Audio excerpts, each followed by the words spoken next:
Okay, so you just see me solder or jumping on a necklace. A lot of times we'll do that because the lobster locks that are on the necklace aren't soldered shut. So what you want is that ring there to be completely soldered shut, all one piece. This way, if it gets a little tug on it, it won't open up. So where I'm sitting right now, this is called the bench area. Let me shut the flame off before I start a fire. This is called the bench area, and this is the area where I spend most of my time. And a lot of what I need is right here on this bench. Jack just stepped on the seam machine. That's pretty funny, actually. Pretty startling. Everybody does it. So what we have here is everything we need. I'm just gonna give you a little tour of my little bench area here. As you can see, it's kind of used up and chipped and burned, and that happens a lot when you're making jewelry and you're dealing with metals that are over 1,000 degrees. So this is what is called the pan, okay? And I always open up the pan this way. If I'm working on a small piece of gold or diamond and it happens to fall, I don't have to scour all over the floor looking for it with a little broom. Okay, this is what is called the third arm, and this helps me hold some of the jewelry when I'm working on it. So obviously I wouldn't want to use my fingers, right? So we use something like this here, and we kind of just let it hold it the way we want so we can get the right angle to do what we have to do. So this is called the third arm. This here is called the soldering pick. As you can see, I get a lot of use out of my soldering pick. This is my soldering board. And a lot of times I'll lay down some little bits of gold over here. If you want to zoom in, this is gold solder. So we'll use this gold to help repair jewelry, size rings, and whatnot. So I like to separate my yellow gold here from my white gold solder here. Just little habits that I have. Okay, this here is a separate kind of soldering board. So when I'm working on something very fine, you can lay it down, and these little holes will actually absorb some of the heat.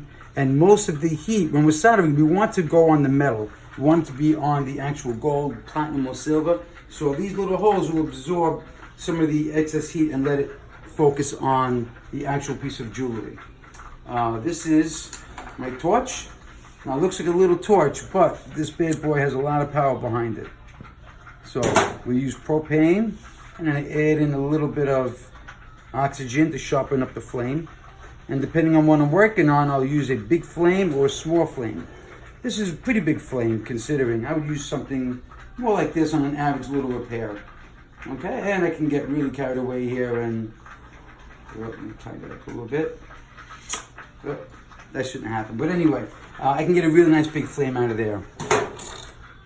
This is my mandrel, so when you want to know how big a piece of a ring is, you simply take the ring and we slide it down. And this serves a couple of different purposes. It'll tell me what size the ring is, and when the ring is all distorted and crooked, this is a solid piece of metal. So I can actually take a mallet, which I have over here. I'll grab one. This is called a pigskin mallet.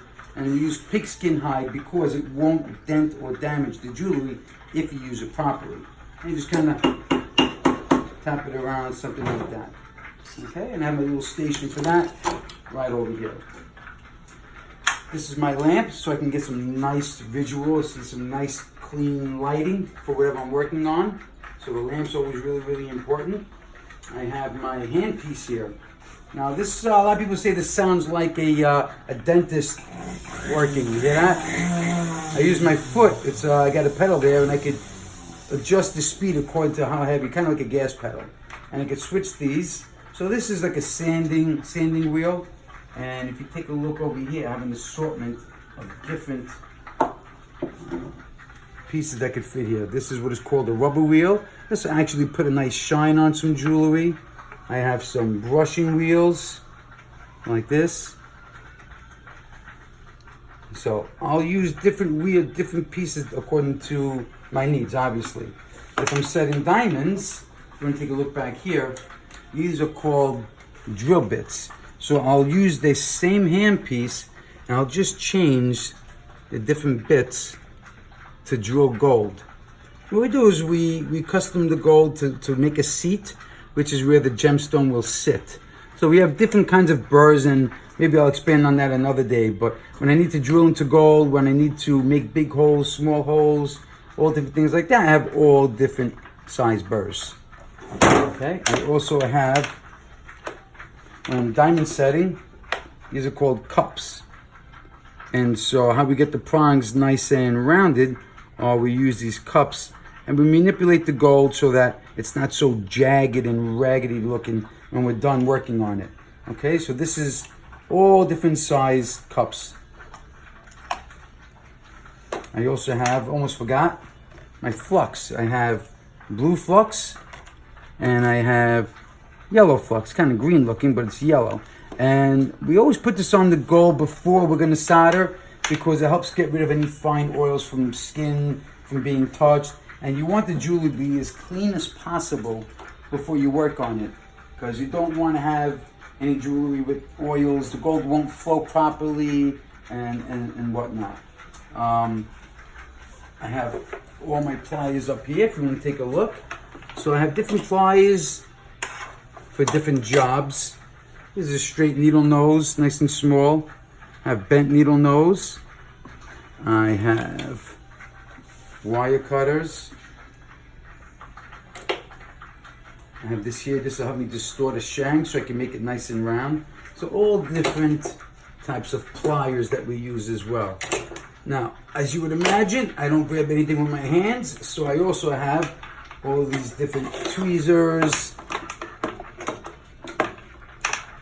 and clippy gold holders, we'll call them. You know, so this way we can move the gold around without burning our fingers, right? That wouldn't be a good look.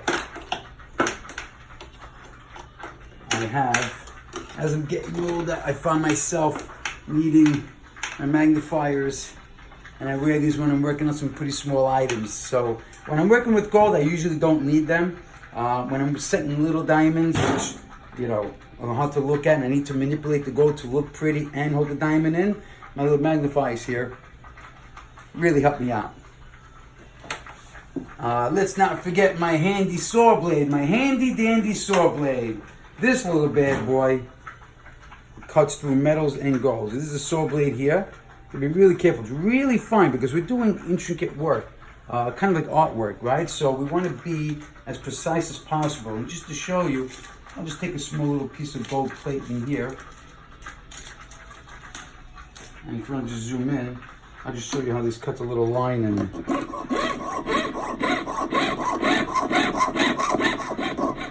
And I could bend around, turn it, and do whatever shapes I like. See that? Now, these break kind of easy, so you got to be careful. But just to show what I did, I just did a little zigzag line in there. You can see how fine that is. So we use this saw for many, many items. Cutting plate when we have to size rings, cutting out name plates, a lot of different reasons we're going to use this here.